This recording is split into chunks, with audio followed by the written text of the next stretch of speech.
The following video is brought to you by T. Alan Diaz's Lunatic City series. Take a walk on the dark side of the moon with the first installment of this gritty sci-fi noir for just 99 cents. Link in the description below.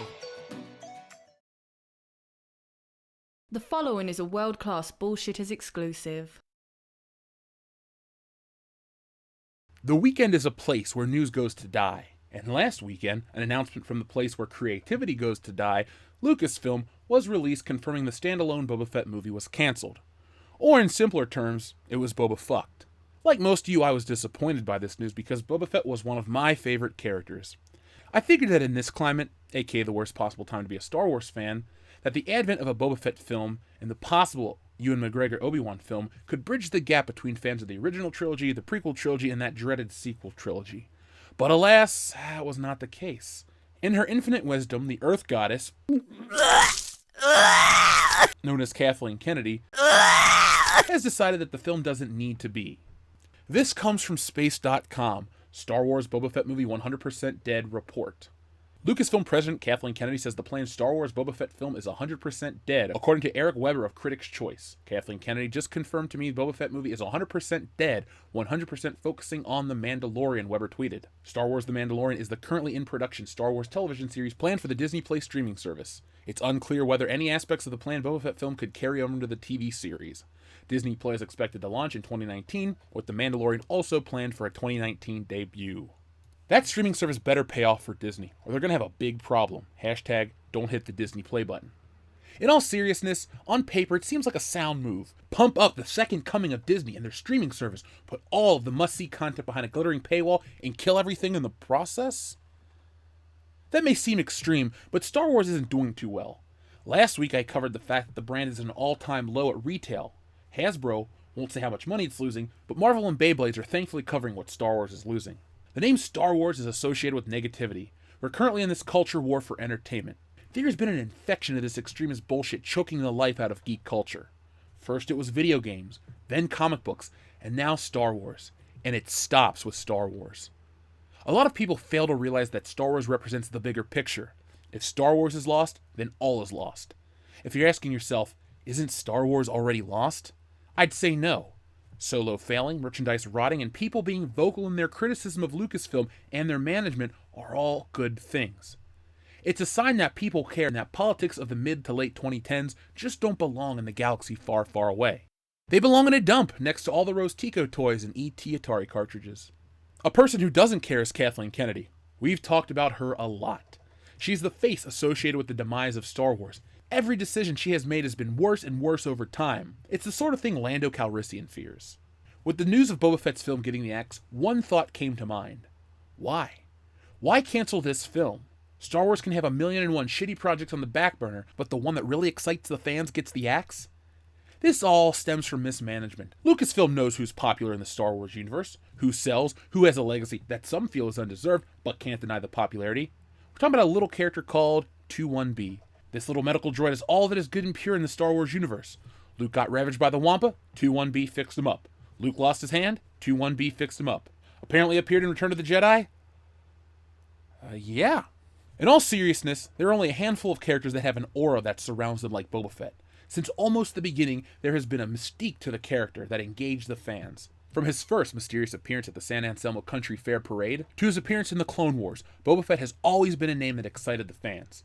You'd think that Lucasfilm in name only would want a huge success on their hands. Money is good for business. This is a time where Lino can use nostalgia properly. Even to this day, Boba Fett merchandise is sought after. Figures that originally retailed for $7 in 2009 go for as high as $90, and the mythical rocket-firing Boba Fett is the holy grail of toy collecting. Even if you take the merchandise aspect away, he's a character that people love. But because he's a popular, well-loved character, Lino has gone out of their way to distance themselves from the past and embark on this bright, new future full of amazing characters like... nobody, because they all suck! What sucks even more now is that we know what this film could have been. Last week, Kathleen Kennedy confirmed that Lucasfilm has put the brakes on the Boba Fett movie, as the studio is instead focusing on developing The Mandalorian for Disney's planned streaming service.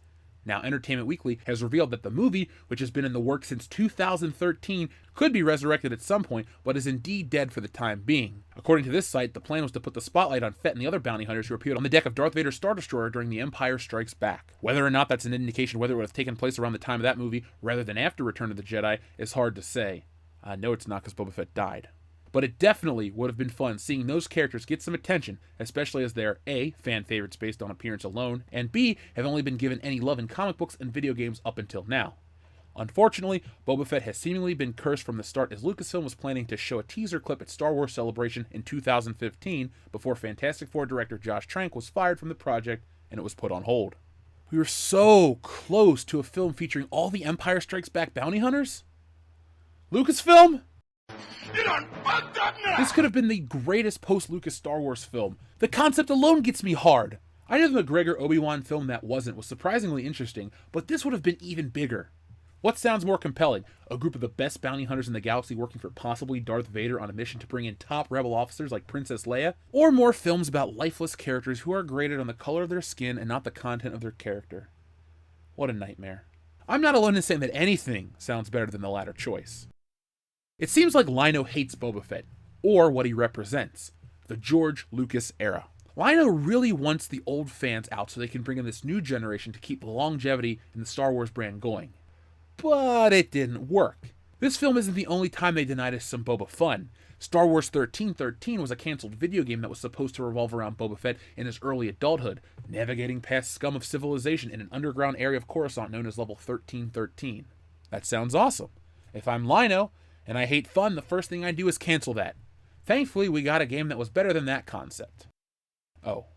The next wave of Star Wars better be incredible, because there is more scrutiny on Episode 9 in The Mandalorian than any Star Wars project ever. Disney doesn't have the hype or the nostalgia anymore. This time they have to rely on quality storytelling and compelling characters to sell their show, because the brand is damaged. An article titled, "Cancellation of Boba Fett Movie Reveals a Star Wars Franchise in Serious Trouble" was brought to my attention by our listeners, and it has some very relevant points that need to be said again. Lucasfilm chief Kathleen Kennedy finally bit the bullet this week, finally revealed what we knew all to be true, that the Star Wars universe is contracting, shrinking, and doing so in a very serious way. If you recall, the original plan was for Kennedy and Disney to marvel the Star Wars series to mine the mythology and wealth of characters in a way that would guarantee a mega hit for Disney once or twice a year. After the mind-boggling success of the reboot 2015's The Force Awakens, it all seemed possible. The country was crazy for Star Wars. It was 1977 all over again. We could not get enough. Our goodwill exploded, and Kathleen Kennedy was going to keep them coming. On top of this latest trilogy, in what is known as the Skywalker Saga, there would be spin-off sagas, and these spin-offs would almost certainly result in sequels and franchises of their own. Han Solo, Obi-Wan Kenobi, and Boba Fett projects were all announced, with the promise of even more. It was all so exciting. The most iconic franchise in the history of movies had returned, and we were off. There was just one tiny problem. The movies weren't any good. Oh, we loved The Force Awakens in the theater, with a crowd of fellow enthusiasts. The fan service was exceptional. All those touchstones and callbacks were thrilling. But on closer examination, like say when you're watching at home, it's just not a very good movie. And why did you kill off Han Solo, the most beloved popular character of the franchise? Oh, well, at least he's still alive and we have Luke and Leia. Am I right? Then came Rogue One, a prequel to the original Star Wars, which was a little bit better of a movie, but it only barely squeaked over $1 billion worldwide. Was there a disturbance in the Force? And then came The Last Jedi, and this is when it all came together, in a bad way. Here we were, laying down our hard-earned money to take a trip into the galaxy far, far away, and here was this hideous Kathleen Kennedy woman beating us over the head with her obnoxious feminist agenda, her intolerable preaching, and ham-handed man-hating wokeness. And this movie sucks. And, oh well, it's just great that they've killed off Luke and replaced him with the cast of Dawson's Creek 2. Well, at least we have Carrie Fish. Oh no. The movie focused on Han Solo seemed to come exactly the right time. After all, who doesn't love Han Solo? Who doesn't want to see Solo? But then... oh look! Solo has a feminist woke droid and a pansexual Lando Calrissian with an unnatural affection for feminist woke droid, and the guy playing Han Solo, who is about 4 feet shorter than Han Solo, and Kurt Platt. The impossible happens. A Star Wars movie flops. Even the Lucas prequels didn't flop, not even Attack of the Clones. But Solo did, grossing back just $392 million worldwide, which is a disaster for something that probably had to crack $800 million to just break even. Solo was not so disappointing a movie it deserved to flop. So here's what I think happened. The fans had been complaining bitterly about a lot of things, most especially The Last Jedi, and in return, Kathleen Kennedy and her woke squad attacked them, called them bigots and sexist and backwards and screw you, we are Star Wars and this thing will always make money. Which means we can use our soapbox for our woke man-hating. And while you deplorables cry, baby, we'll be laughing all the way to the bank. Yeah, no. Furious over The Last Jedi, and all the rest of the fans took it out on Solo. So here we are. But where are we really? What does the cancellation of the spin-off mean? Well, believe it or not, after all this promise and hype of announcements, there's only one Star Wars movie beyond the planning to be planned stage. And that's the upcoming Episode 9, which officially closes the particular trilogy in the overall Skywalker saga. Kennedy and Company have some TV shows coming, but TV is still TV. In an arena of the big screen where Star Wars truly belongs, Star Wars has one last gasp before it stares into the abyss, before it can no longer ride on the goodwill of the original trilogy, and those beloved characters who are all dead now. Bottom line, without those Obi-Wan, Han Solo, Boba Fett spin-offs, after Episode 9 hits theaters next Christmas, the Star Wars franchise is looking dead in the water. All Kennedy has lined up is the promise of 2 new trilogies, one being developed by Last Jedi director Rian Johnson, who is dead to the hardcore Star Wars community because The Last Jedi sucked, and a separate trilogy in development by a couple of guys who did Game of Thrones. That's it, y'all. It actually gets worse, because as she kills off our beloved characters, and though she doesn't kill, she turns into metrosexual soy boys, Star Wars has no characters to build a 4th trilogy from. Raise your hand if you want to spend 3 whole movies with Mary Sue, the charisma-free Rey, or the befuddled sitcom dad, Finn. And that, my friends, is how Kathleen Kennedy screwed the most unscrewable brand in movie history. Naturally, though, because this is Hollywood, where ideology and identity triumph overall, Kathleen Kennedy continues to fail upward. I never take pleasure in kicking someone when they're down, but I'm happy to throw out an I told you so. This is the sentiment of the modern era of Star Wars. For some people, it's enough for them to move on, but for many, including us, it's part of the bigger culture war that is bastardizing entertainment in the name of political rhetoric. And the fan base doesn't buy into it. They want to constantly say it's a small minority of fans that are toxic and ruining the fun. Lino caters to an even smaller minority that's trying to bend entertainment to their will, and quite frankly, they don't know shit about the entertaining part of entertainment. For now, Boba Fett is dead. The film, dead. The game, double dead. And Lino only cares about the streaming service Disney Play. Lino selling off the broadcast rights to the good Star Wars films just shows how last minute the Disney Play service truly is. If the service doesn't set the world on fire like Disney hopes, what's next for Star Wars? TV is TV, but Star Wars belongs on the big screen. This constant stop and start nature of the business of Star Wars only confuses and angers the paying fan base. What can they count on? In Disney's never-ending quest to create another MCU, they forgot about the one thing the fans need, a strong sense of direction. When Marvel announces something outside of the Inhumans film, they deliver. Star Wars is so damn vague with their announcements that we never know what we can depend on. While it sounds boring on paper, knowing exactly when and where Iron Man will be next builds confidence in a brand and gets us excited. This mystery box bullshit shouldn't be a part of the Star Wars marketing. J.J. Abrams shouldn't be a part of the franchise either. If The Mandalorian doesn't deliver, expect Star Wars to go quiet for a while. Which may be what it needs. Bad movies, bad PR, and bad management. That is what Lino, or Lucasfilm in name only, is made of. So what did you think about this Boba Fett news? I know there's this sentiment online of people saying, fuck everything they make for Star Wars, I don't want to see a single thing.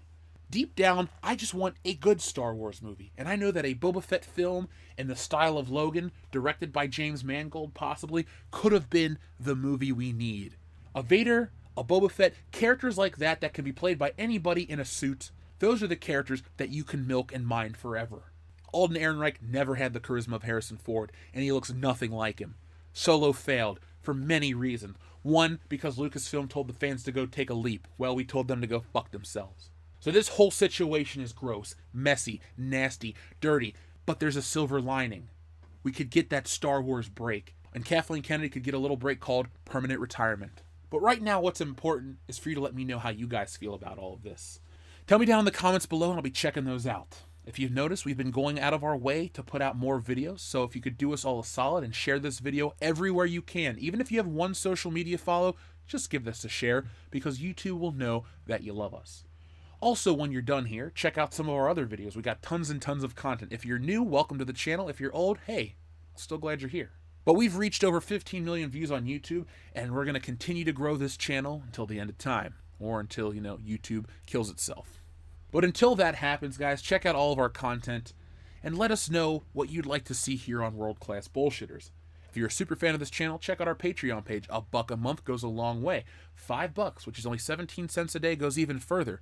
That gets you exclusive access to digital content, another podcast after the podcast, gifts, and soon to be access to our Discord server. So there's going to be all kinds of great stuff coming down the pipe of world-class bullshitters, but make sure you're subscribed to this channel and have your little bell notification icon turned on just in case you don't know we're still here. I'll be back later in the week with more content, and as always, thank you for watching World Class Bullshitters.